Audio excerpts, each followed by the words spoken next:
Like a jalapeno. Yeah. I'm recording this because this is actually one of the first things that I noticed about your podcast, and I'm going to get into that. You guys have the guy you were interviewing on that first episode I heard. You guys are actually pretty funny. It's a lot less serious than I thought it was going to be, but also a serious topic. So let's get into it. It's David Hooper. This is Build a Big Podcast. With me from Texas, deep in the heart of Texas, Pedro Pena the third. Yeehaw. He's got a podcast called My Stuttering Life. I was introduced to it because, Pedro, you had read my book and you sent me a tweet, and I don't even know what it said, but I saw the name on the Twitter account. It said My Stuttering Life. I said, now I'm curious, because when I think about podcasters, I don't think about hosts that might stutter. So I said, I got to listen to this. I did listen to it. It was hilarious. It was deep. It had a community around it. I felt you were really helping people. And we've continued the conversation since then. So I said, I'm going to bring you on Build a Big Podcast. And we're going to talk more about it. So welcome. Thank you, sir. It is a true honor. And let me tell you, I've been practicing my breathing for 5 hours. So I think I'm having a good speech day. It's funny you mentioned that. I had an episode on my other podcast called Red that talked about me having a panic attack on stage. My voice dried up. My lips were literally sticking to my gums. And it was a very difficult thing. And the thing that got me through it is breathing. That's all you can do. And that's something that it sounds like you're doing. And are you serious about doing it for 5 hours before this? Yes, I am. Because as a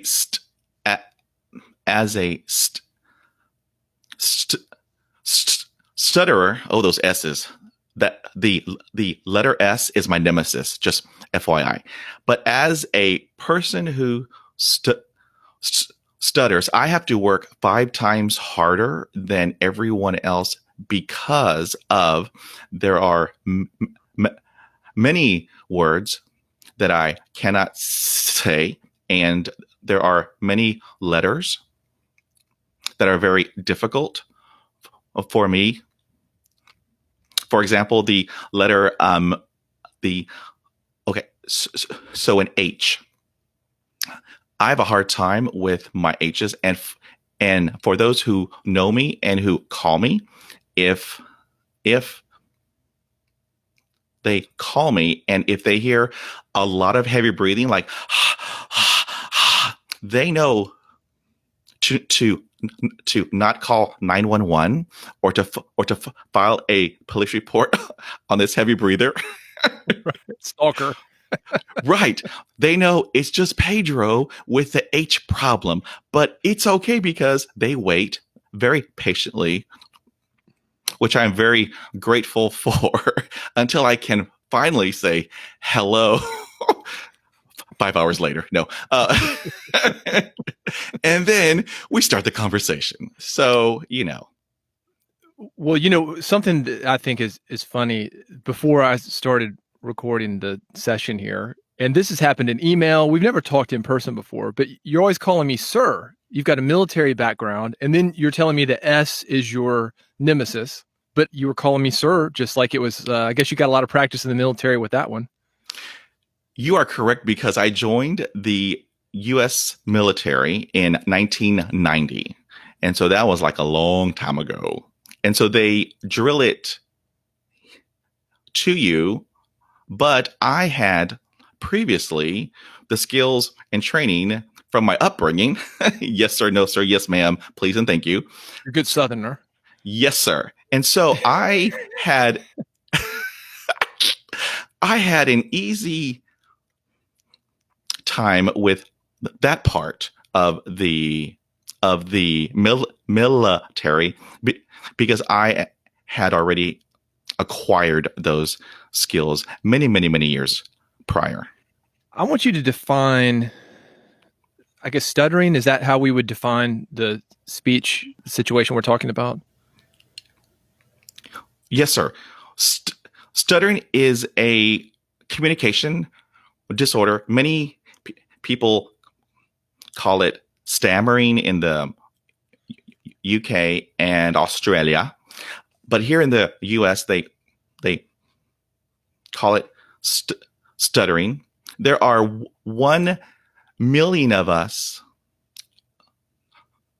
globally. And so there many people who stutter. Many are males. There are a few that are females, but we have difficulty speaking. We know what we want to say because I can picture it in my head verbatim what I'm going to say. But in the actual execution, it's very, very, very different. Like with my P's were hard for me growing up. When I would pronounce my P's, they would sound like a kiss, like Pedro Pena. And so many people were asking me, "Are you kissing me?" I said, "No, no, sir, I am not. I'm just trying to say my name. That's all. Please don't call the police." So, yeah. I'm curious if, like, when I hit record, something I've noticed when I'm on the radio, we call it red light syndrome. I've got a guest who's really laid back and we've got great rapport during the pre-interview. Get him in there, hit record. He all of a sudden gets nervous and pauses and doesn't know what to say. And the words, that connection, like you're talking about, that doesn't work just a regular person. I'm curious with you if hitting record or a public speaking situation maybe accentuates the stuttering or the stammering or whatever you want to call it. Well, there is a technique that I learned from Mel Robbins. She has an awesome book called the 5-Second Rule. And in her book, there are many golden nuggets, but the main one that helped me tremendously is when I am about to do something like a presentation or hit the record button or dial a number, I count backwards. 5, 4, 3, 2, 1, go. And then I do it. And it's helped me every single time. And that is a technique that I had never heard of until I saw Mel Robbins during a conference a couple of years ago. Then when her book came out, I mean, I read that front and back and forth. I was highlighting and making notes, and her book helped me out as a person who stutters because every single day there's an obstacle. Every single day, almost every hour, there is an obstacle. And if you are a person who stutters, it's very traumatic. But what I have learned from her book is I just count backwards. And then after the word go comes out, I do it. And it has been a technique that has helped me tremendously as a new podcaster, because who would have ever contemplated that a stutterer would be a podcaster? Because, I'm all about the plosives. Let me tell you, when I edit, it's just plosive after plosive after smack after plosive. It's exhausting. But it's what Pedro is. This is his life as a stutterer. So I wanted to let other people know that we can do anything. We are very underestimated on the daily. We are very underestimated. And so by having this podcast, I wanted to let other people who stutter know that you are not alone, that we have a common bond, that we stutter But we are not alone. There are other people like us around the globe. And if we have tips and techniques and stories to tell to help each other, I mean, that's a win-win-win. So that was your idea for the podcast, to bring a community that I guess maybe was isolated. Do you feel that people who stutter are isolated from each other? Maybe they don't know other people, or how does that work? That's a big yes, sir. Because growing up, I thought I was the only one. I mean, in grade school, oh, it was horrible. I was spitting and stuttering and wasn't a pretty sight. And so no one wanted to hang around the kid who did all that. So growing up, I thought I was the only one on earth that had this because everyone else had quote unquote normal speech. But Right. I did not. I had trouble with every single consonant. I had trouble with every vowel. And so I spent the majority of my school days by myself. There was maybe one or two people that were labeled as the oddballs that would hang out with me. And so we would be our own little oddball group because no one else wanted to hang with us. And so we would eat by ourselves in the cafeteria during lunchtime while everyone else was laughing and talking and and just carrying on. But for us who were the outcasts, we just pretty much were isolated. And growing up, I didn't meet another person who stuttered until I was 20. Wow. And that was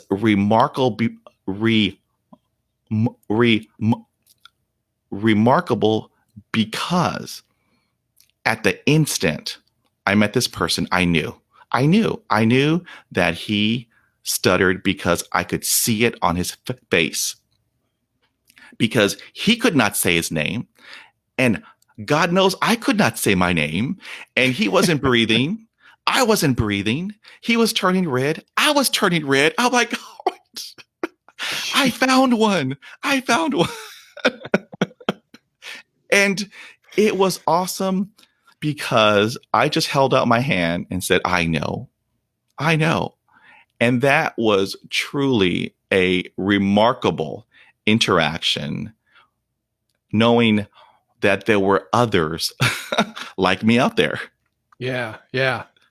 I love that story. That's one of the things that I think that podcasting is so great for, because we have these, let's call them niche audiences.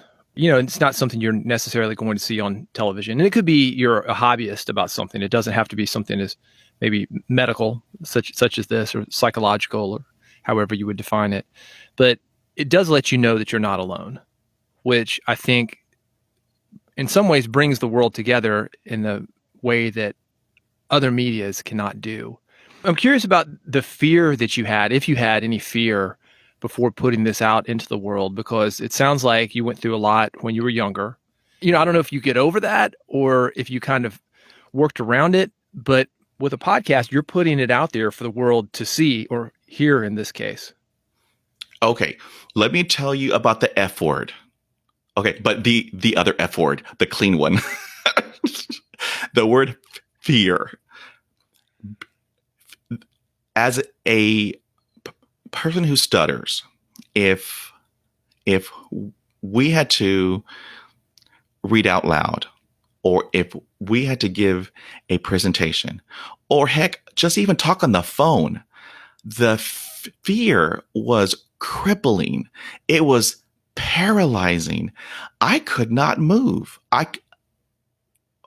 My heart would literally hurt because I was thinking about how the other person is going to react. Now, face to face, mainly when I would have a conversation and would have a block and a stutter, the other person looked very uncomfortable and they would look away, which FYI made it worse. But if it's over the telephone, I cannot see what the other person is doing in reaction to my block. And that was extremely paralyzing for me. And I would just have a block for a very long time. And so what would happen often is they would ask, "Hello, are you there?" Or they would just hang up. Mm-hmm. I can't tell you how many people have hung up on me. I mean, but the pivotal point in my life is when I turned 40. Before 40, I would constantly, on the daily, worry about what other people thought about my st- st- st- stutter. I mean, I cared about what everybody thought. And day in and day out, that's exhausting. I mean, it would just completely drain me until I turned 40. I told myself, I'm done. I'm tired physically, mentally, emotionally, psychologically. I'm exhausted. I shouldn't have to feel this way every day of my life because I stutter. And so I said, I'm done. I'm done. I don't care what you think about my stutter. I could care less what your opinion of me is regarding my stutter. Because I'm Pedro and I'm hashtag awesome and I stutter. So what? Life goes on. The world is not going to stop because I can't say my name. It's not. And so I just have this I don't care attitude. And that coupled with reading all those awesome books by Mel Robbins and John Maxwell and Les Brown. Oh, he's just awesome. And Jim Rohn. I learned a great deal about Pedro and that I can do it. I can. I have to have people around me in my circle that are positive. If you are toxic, if you are always negative, I don't need you around me. I have enough problems on the daily. I don't need to add that to it. So I only have people around me who are positive and who are supportive because if I ever have an issue, they are right there in my corner to cheer me on. And that feels amazing.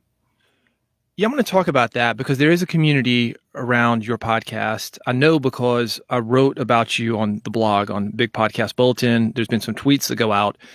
It's probably not a day goes by that somebody's retweeting or they're liking it. Your message, I know, is definitely connecting with people. What has the feedback been? I'm curious to know. You mentioned being 20 years old, finally meeting somebody who stutters. And I'm curious to know if you have been that person for somebody else through your podcast. That has been truly, it is amazing because I get emails from all over the world. I have, I have I have listeners in Australia and Pakistan and India and the Netherlands and Ireland and Mexico and from all over the world. And they email me. I thought I was the only one who was going through that. And after hearing your podcast, it made me feel that I wasn't alone, that hearing your story, that helped me to A, learn a technique to help me handle whatever I was going through, or or B, to just comfort me in knowing that there are other people who stutter around the world who are struggling on a daily basis, on an hourly basis, that I am not alone in this, that we can help each other through our stories and life experiences because I've been studying for 43 years. That's a very long time. Right now, I'm 48. So I have hundreds of stories and life experiences as a person who stutters. And and so I carry a notepad with me at all times because as I'm going through my days, a memory will pop in my head. Then I jot it down. For example, for years, I would have a hard time walking up to a teller. That would be extremely traumatic.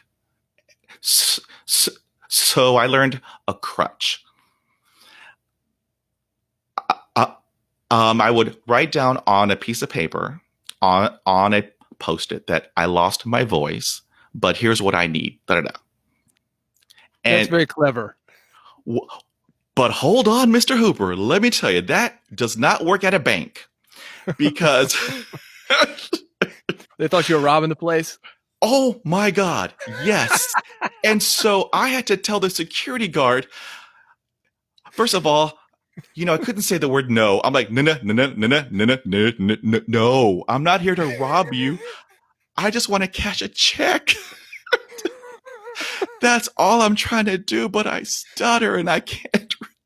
And here's my note. Here is my note. It states, I need to catch a check. I lost my voice. Hello. It states, it does not state that, give me fives, tens, and 20s. No, it just states that I just want to cash a check. So there are places that this does work, like Yeah. at Taco Bell or Whataburger, but it does not work at a bank because, some people might take it the wrong way. And so, I can't be on the news because that's not gonna work for Pedro. So I have learned, there are a couple of they aren't techniques, they are a crutch to help me to accomplish what I have to accomplish because I have my good days and then I have my bad days. And so during a bad day, I may just write on a post-it or I may use an accent. I could be British. It's quite lovely. I need your help. And so I try anything to help me accomplish what I have to accomplish. And granted, Yeah. I don't have a good British accent, but it's okay. It's my life as a stutterer. So I love that. I love those real stories. It shows adversity, but it shows ways to work around it. And I feel like there's probably something there in the future if other people, non-stuttering people, have not found this. I feel like there might be some spinoffs here or something that people could connect to you on that way. Just because hearing these stories, that's pretty funny about walking into a bank with a note. But hey, you do what you have to do. And I do think though that entrepreneurs, I mean, we run up against stuff all the time, and certainly podcasters, you have those same fears of putting your voice out there. You have the same fear of putting your idea out there. You've got to go under it, over it, basically have your version of the note, right? yes, And sir. I think that's something that a lot of just general people can connect with. Have you had that experience that just the standard normal population has found this podcast and connected with it? Yes, there are many who have subscribed. They don't have a speech impediment, but what I have found is there's a stigma towards people who stutter. Growing up, I was told and labeled as having mental retardation. Mm-hmm. Was labeled as being damaged. Mm-hmm. Um, and so if you hear that year after year after year, you tend to b- believe it. But what I'm, what my goal is I want to educate. My goal is to tell everybody what is stuttering, and how to speak to a person who stutters, because I can't tell you how many times when I'm speaking with a person and I have a block, and it's a pretty long block because I'm turning red, I'm not breathing, I may pass out, but they are just looking at their watch. Yeah. I'm like, okay, that makes me feel so much better. And there are lots of people who will just look away as I'm talking to them. And granted, I may have some facial tics. My eyes might wander to the left or to the right, or just go in odd directions. But that's just me trying to help get out the word that I'm trying to get out. I have facial jerks that make some people uncomfortable and they look away. But what my goal is I want to educate everybody, because I tell everybody, I'm Pedro, I stutter. I may have a hard time with this. And 9 times out of 10, the response is, "Oh, no problem. Take your time." And many people tell me, "Oh, my uncle stuttered. My aunt stuttered. My dad stuttered. My neighbor, oh, he's a bad stutterer." And so I make that connection, which Yeah. helps me, move along in the conversation. So by having this podcast, by having people who don't stutter subscribe, because they may know a person who stutters and they may pass along my podcast, which has happened quite often. That way we can all just help out each other, and we can educate the the the the population what stuttering is and what it isn't. You and I are about the same age. Do you feel that a kid coming up today who stutters is treated differently than you were treated?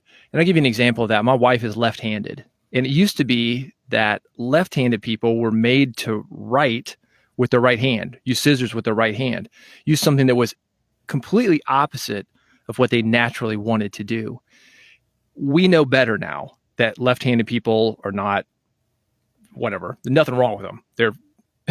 They just write with their left hand. And is it the same thing for stuttering people? Has the population become more educated on this to where somebody who's coming up could have better treatment than maybe you did?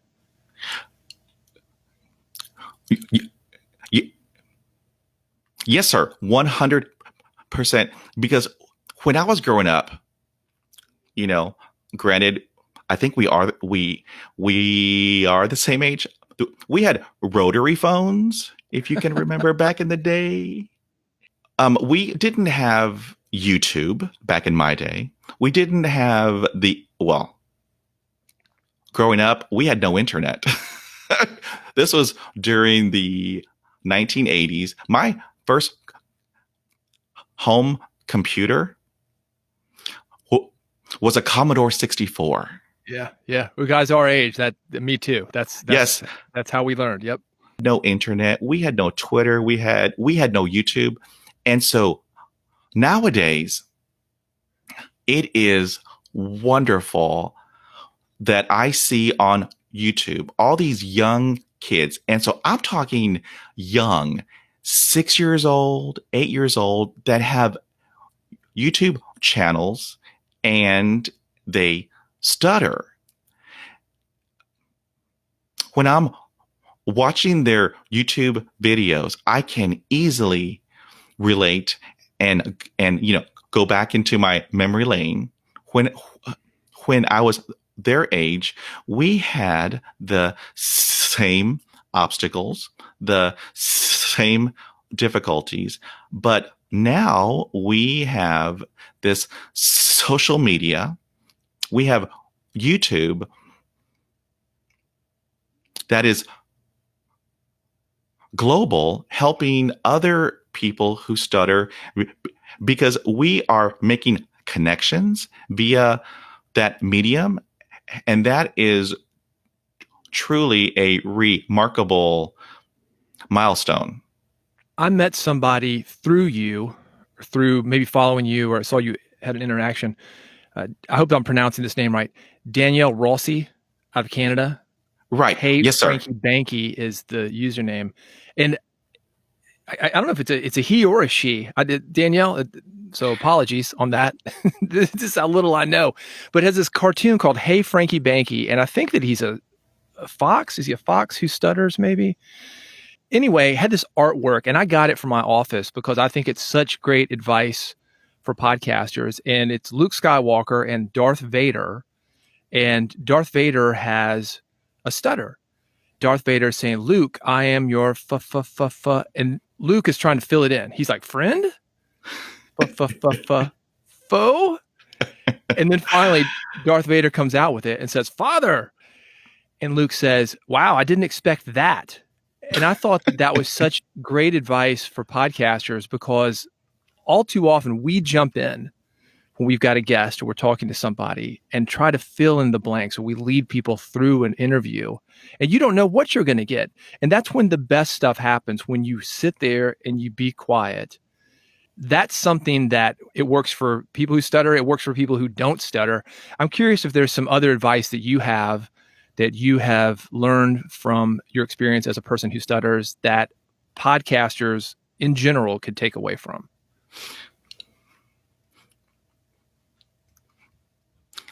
One huge tip during my many years, the responses have been split down the middle. Before I turned 40, I would have people finish my sentences because Lord knows I was having great difficulty. I was turning red. I was about to pass out, have them call 911. That was very helpful for me to carry on the conversation. After I turned 40, after I took the power back, I took the control back because I embraced my stutter. I no longer fought it. I embraced it. During that moment, I tell people that I stutter, but let me get the words out. If you know what I'm trying to say, that's awesome. God bless you. But let me do this for me. And there are many people, I mean, it's just split right down the middle, who half will have others finish their thoughts and then half say, no, let me do it. And so what I have learned that it is appropriate to ask that person, do you mind if I da? And the person who stutters or you know, or maybe is a non-stutterer, it's always good to ask. That way you don't, offend the other person. Or let's say you have a guest on your podcast and you're jumping in and finishing their thoughts and they may, take offense to that. What I have learned, it's a good practice to just ask. That way we are all on the same page. And so that way, whatever we are doing, it can proceed smoothly. Mm-hmm. Yeah, I like that. I would describe that as don't take away somebody's power. Give them or allow them to have their own autonomy with whatever it is that they want to do. Yes, sir. What is your advice for a podcaster who is maybe timid about spreading a message or discussing a certain topic? Do you have any advice, something you would go back and tell the 39-year-old Pedro before you turned 40 and snapped into it, just did all of a sudden didn't care? What made that switch, and how could somebody get there to that point where you are? Just do it. Don't think about it. Don't ruminate over it. Just do it. Because in thinking about it, oh my gosh, that negative voice pops in my head, which I named him Oscar. The He would always pop up and tell me, no, you can't do this. No, you can't talk on the phone. No, you can't even say your name. Just stop it. And so my advice would be just do it. Do your homework, do your research, and just do it.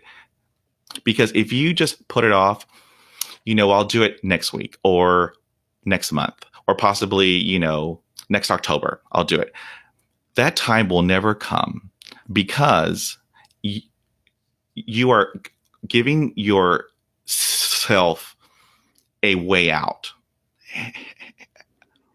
What has helped me after I turned 40, I said, just do it. Just do it. Count backwards. 5, 4, 3, 2, 1, go. And just do it. By putting yourself out there, by getting out of your comfort zone and having a win, that feels amazing. And every single day that you do that, uh, uh, uh, according to John Maxwell, it's the law of momentum. As you step out of your comfort zone every single time and have a win, you are building up momentum for the next time. So I would just tell a podcaster, just do it. Do it, do it, do it. And let's say you mess up. Well, guess what? We're all human. I have failed so many times. Let me tell you, I could write a book on all of the things that I have failed on. But with every failure, I have learned from it and have applied it to the next situation. So I was, bottom line, just do it. One more question for you. Since starting My Stuttering Life, the podcast, what has been your biggest surprise? What's something that happened that you could never have imagined? Well, let me tell you, I never thought that I would have anyone listen, because who wants to hear a person over your computer or as you have your headphones on with your mobile phone, hearing plosives, hearing I mean just who wants to hear that? I thought nobody is going to download, nobody is going to subscribe. So in my head, I will do this for me, because what I have found, it's very therapeutic, because there are topics that I had deep down suppressed. Dark moments as a teenager who stuttered, went down a very dark path, and I will be honest with you. I grabbed a gun and I told myself, let me just walk down this road and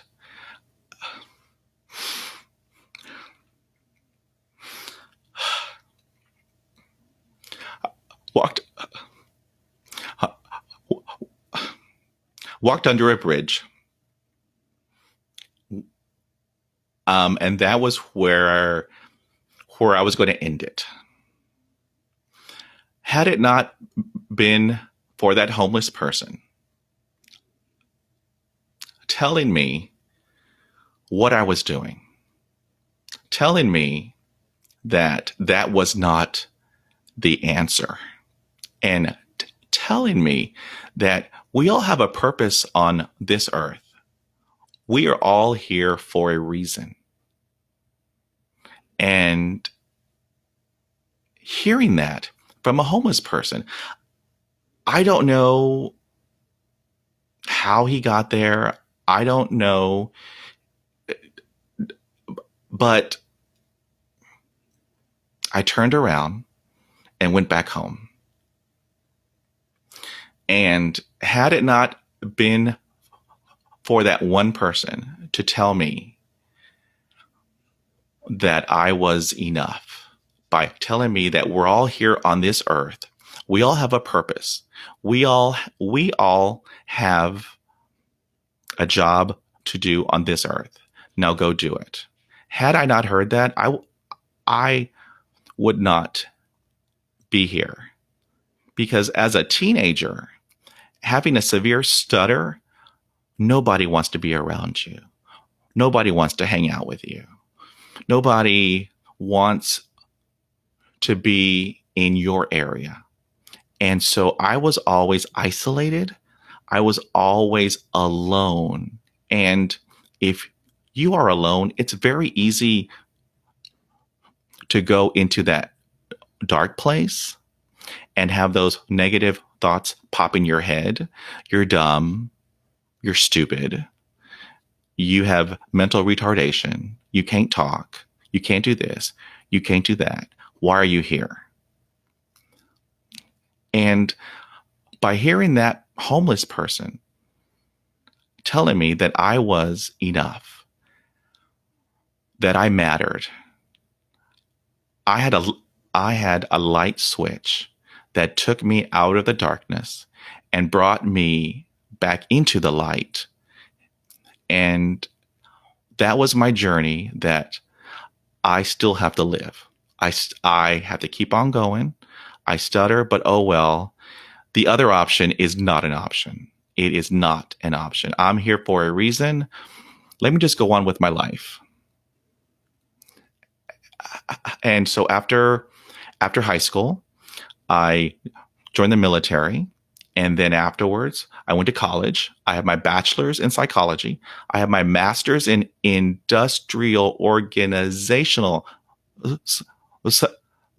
psychology. And so now I'm happy. Right now I am living my best life. And by having this podcast, it has been extremely therapeutic for me, having no listeners or having just one. If I can help that one person, then it's all worth it. It's all worth it. And so I never thought that I would have 5,000 downloads, on my podcast. I thought, oh my gosh, this is truly awesome. And there are people reaching out to me who want to be on my podcast because they want to get their stories out there to help other people. And so at this point in my life is good. I am honored. I am blessed to have this platform and have people like you, Mr. Hooper. You are a inspiration to me because I learned what I had to do in podcasting by your podcast and your awesome book. I highlighted your book. I wrote notes in your book. Your book is awesome. And I can't wait until you have it on audio because you best believe I'll be downloading that sucker and hearing it in my vehicle every single day. Yeah. You and me both. We're having to stammer through it. It's welcome to my world. well, but here's the great thing, Pedro. Here's what I love about this podcast. I'm thinking, this is great because we're talking about stuttering and I'm not going to have to edit a thing. We're keeping it all natural on this. So if there's one benefit of that, it's we can keep it natural because you wouldn't believe, like as somebody who listens to his voice all the time, which I do, it's interesting. I think I've become more aware after meeting you and hey, Franky Banky, following Franky Banky on Twitter and Instagram. We all have our own version of this, right? Yes, sir. And it's maybe not that extreme, but it's when you're forced to look at it, I think a couple of things can happen, as you have found, is you can either become comfortable with it and work with it, you can edit it, and make those workarounds, like giving a note to a bank teller. Some of them work better than others. Yes. And please, this is my PSA. The more you know, please don't do that at a bank. Never. But I think one of the biggest things, though, is that you do have a message. And as you said at the very beginning of this episode, you talked about meeting that guy when you were 20. Then you talked about meeting the homeless guy who says, like, hey, don't do this. And that one person can make a difference. And with a podcast, you've got an opportunity. And Pedro, you're certainly doing it. The podcast is My Stuttering Life, available at mystutteringlife.com. And Pedro, you said you're looking for guests. I don't know if you're looking for guests. They're finding you, edging themselves in there. So if you think you'd be a good guest for it, reach out to Pedro, but definitely check it out. As you've heard, Pedro is a funny guy. And I still crack up every time I hear it, Pedro. The very first one I heard was you and a guy talking about dating, and you were talking about asking a girl out. And he said, I think you said that, I can't remember the joke. Maybe you remember it, but something about like she walked away, and he said, well, it's hard when you can't even get your name out. And I was like, well, I like these guys. They got a sense of humor about it. The struggle is real. So it's a great inspiration, not only for people that stutter, but for people who want to bring their authentic selves to a podcast. My Stuttering Life. Subscribe to Build a Big Podcast. Bigpodcast.com lets you subscribe with one click. Android, iPhone, however you get your podcast, we got you there. Pedro, thank you for being here on Build a Big Podcast. Thank you, sir. This has been an honor. Thank you so much. I decided to be smart, and I wrote a note. Disaster. The teacher caught me handing her a note, and the teacher, of course, was let's see, how can I say the word? It was just a B. And she took the note and read it out loud. And it said, Katrina, would you like to go out with me to a movie on Friday night? Because if I tried to ask Katrina, I would have gone, it would have been a stuttering, slobbering mess. And she read it out loud, and of course, Katrina thought it was sweet, but then it became more embarrassing, so that made me stutter more.